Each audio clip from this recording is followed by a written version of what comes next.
என் பையன் BA படிச்சிருக்கான், MA படிச்சிருக்கான், PhD படிச்சிருக்கான். என் பையனுக்கு 5 லட்சம் சம்பளம், 50 லட்சம் கொடுக்குறியா, 5 கோடி கொடுக்குறியா? வெக்கக்கேடு இது. அப்படி பண்ணாதீங்க. என்னங்க நீங்கள் வாரிட்டு போக போகிறீங்க? ஏன் உங்கள் பிள்ளைக்கு ஒரு ஃப்ரிட்ஜ் வாங்கி கொடுக்குறது வக்கு இல்லையா உங்களுக்கு? ஒரு பைக் வாங்கி கொடுக்க முடியல? வாங்கி கொடுக்க முடியலன்னு எதுக்கு உனக்கு பைக்கு? வாங்கி கொடுக்க முடியலல்ல, அப்போ அந்த தகுதி தானே உனக்கு இருக்குது, அதோட வாழ்ந்துக்கோ.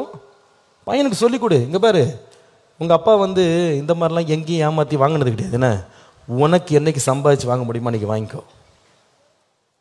பொண்ணு வீட்டில் போய் பைக் வாங்கிட்டு ஓட்டுறதுல பெருமை கிடையாது ஒன்றும். அவங்களா கொடுத்தா கொடுத்துட்டு போடணும். நீ போய் கேட்குற வேலை வச்சுக்கிட்ட அவ்வளோதான் சொல்கிற பெற்றோர் நிற்கல. எப்படி தவிர சொல்கிறான், டேய் அவனுக்கு நீ இதை வேணாம் வேணான்னு சொல்லிட்டாதரா. இது அப்பா அப்பா கொடுக்குற அட்வைஸ்.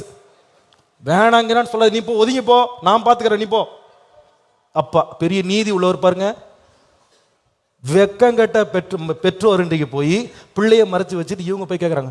ஃபஸ்ட்டு என்ன கேட்பாங்க, ஒரு பைக் வாங்கி கொடுங்க. பிள்ளைக்கு பாவம் பைக் போட்டோம், பாவம். உடனே பொண்ணு விடும். இப்போ இருக்கிற நிலைமையில் பாவம் பொண்ணுக்கு கல்யாணம் நடந்தால் போதுன்னு பைக் வாங்கி கொடுக்கலான்னு கொஞ்ச நாளில் ஃபோன் வரும். பிள்ளை புல்லட் கேட்குறான். புல்லட்னா இந்த புல்லட்டுன்னு நினச்சிங்களா, துப்பாக்கியில் போடுறது இல்லை.